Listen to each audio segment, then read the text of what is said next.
Hello, my name is Jennifer Stout.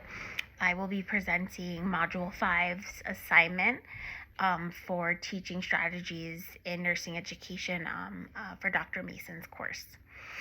We are going to be covering a few different topics. The first is to discuss the use of mental imaging or mental practice when teaching motor skills.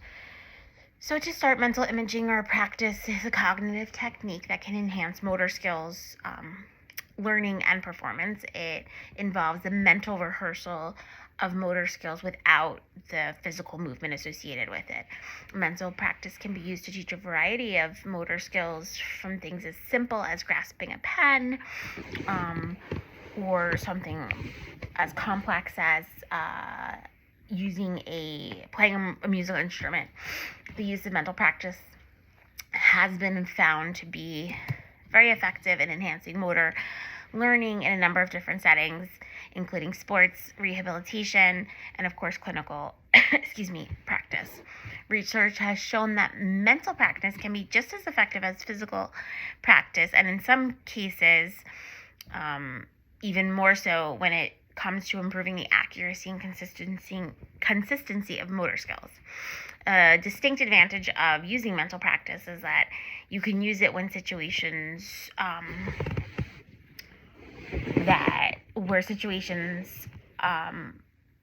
don't allow for physical practice to be possible.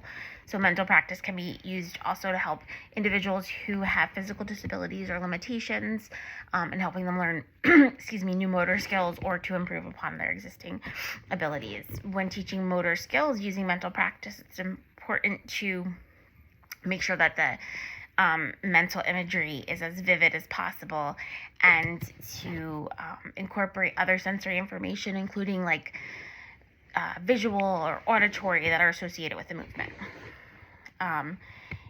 Mental practice should be incorporated with physical practice instead of as a replacement for it, and that will help to reinforce the neural pathways associated with the motor skill.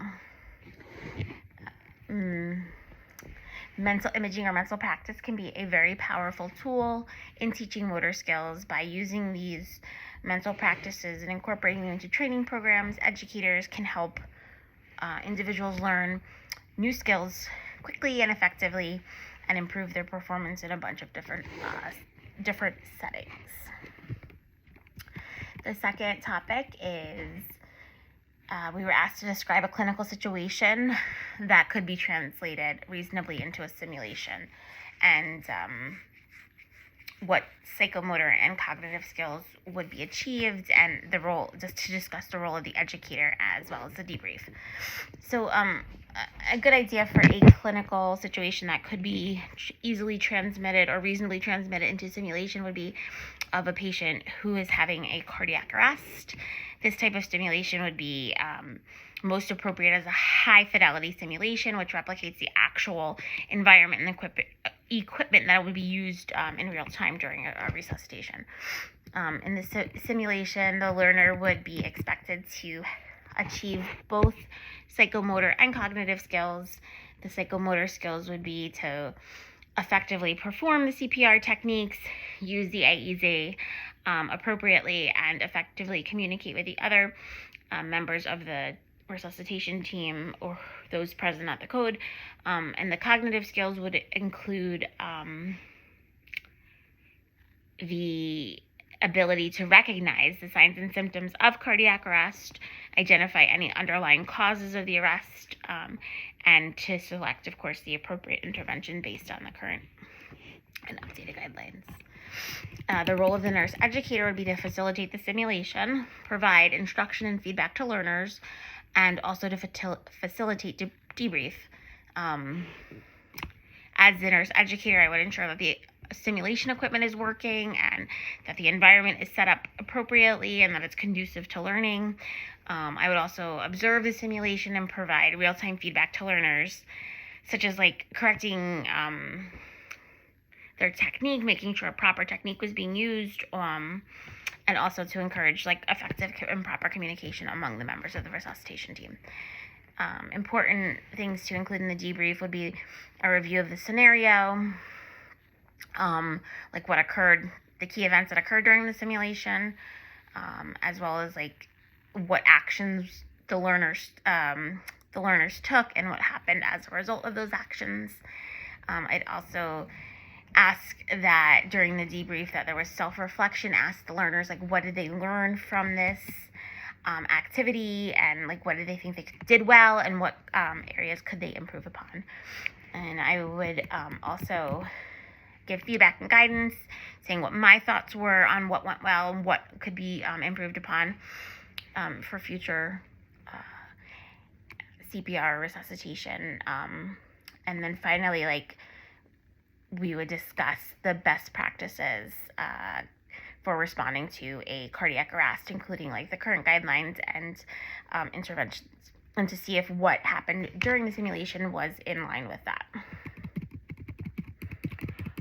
Okay, moving on, we were asked to, construct a statement or a scenario that could be used as the basis for an undergraduate nursing ethics course.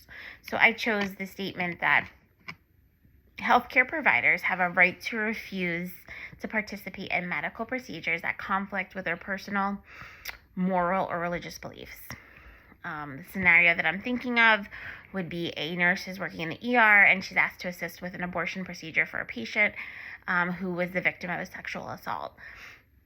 This nurse is morally opposed to abortion and requests to be reassigned to another patient, but is then told that there's nobody else available to take and the patient is in need of like emergency medical attention. Time is of the essence.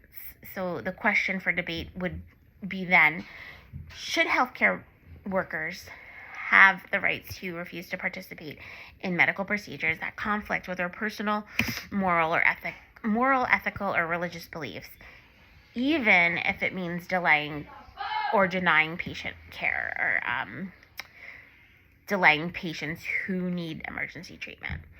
I think that's a very loaded question and would be great for a nursing ethics course. Okay, the next point that we were asked to discuss was a case scenario found in Bradshaw, page 206. The synopsis was Mrs. Smith is a 74-year-old woman who lives alone, a widower who lives alone in a small one-bedroom apartment with her small dog. She receives an hour of patient personal care a week to help with bathing. And when the case manager visits, she finds the front door wide open and unlocked. Mrs. Smith's wallet is open on the kitchen table with her medication dossier empty. Her socks are off and her blouse was partially unbuttoned. She also noted that she has bruising on her both of her lower legs, extensive bruising. Excuse me. So an interprofessional case scenario that would be appropriate for undergraduate students would be the establishment of the interprofessional team consisting of nursing, social work, pharmacy, and a physician. The nurse's role would be to assess Mrs. Smith's physical and mental health status, including like vital signs, blood glucose, and cognitive and mental status. Also to assess the home environment and to see if it is safe and appropriate. Also to evaluate her abilities to continue to do her own ADLs and whether or not the services she's getting of 1 hour of help is appropriate during the week. The nurse would also collaborate with the other members of the team. The social worker would be another person who would be involved, and she would assess Mrs. Smith's like financial situation, her social support, and housing situation. Also look at like her mental health status and risk for like depression, isolation. A pharmacist would be another person that would be involved in this case, and they could review Mrs. Smith's medication regimen and make sure that she's taking the medications that were provided as prescribed, and just to make sure there's no drug-to-drug interaction.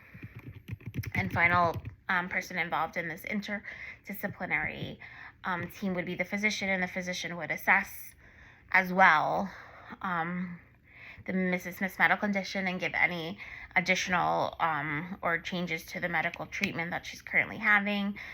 Look at her medication regimen and collaborate with the nurse, the social worker, and the pharmacist to develop a comprehensive plan that could incorporate Mrs. Smith's medical, social, and emotional needs. The final portion that we were asked to do this week was to create a game to help learners review the instructional methods that were discussed in this week's module. And a game that I thought would be fun is a game to review the activity-based strategies and their benefits. It would involve at least 2 players. You would use a deck of cards or activity cards, a timer, and a scorecard. And you would mix up the deck, the activity cards, place them face down on the table, and the first player picks 1 card and has a minute to explain the activity-based teaching strategy on the card to the other players. The other players can ask for clarification or questions, and if the other players correctly identify that learning, that activity-based learning within the time that is decided, they get a point. If not, no points were given. The next player selects a card, and the game continues until all the different topics have been discussed. The person who has the most points wins the game. Kind of like a fun way just to present this different activity. And the activity cards could be like role-playing, group work, case studies, simulation, debates, interactive lectures, demonstrations, and collaborative learning.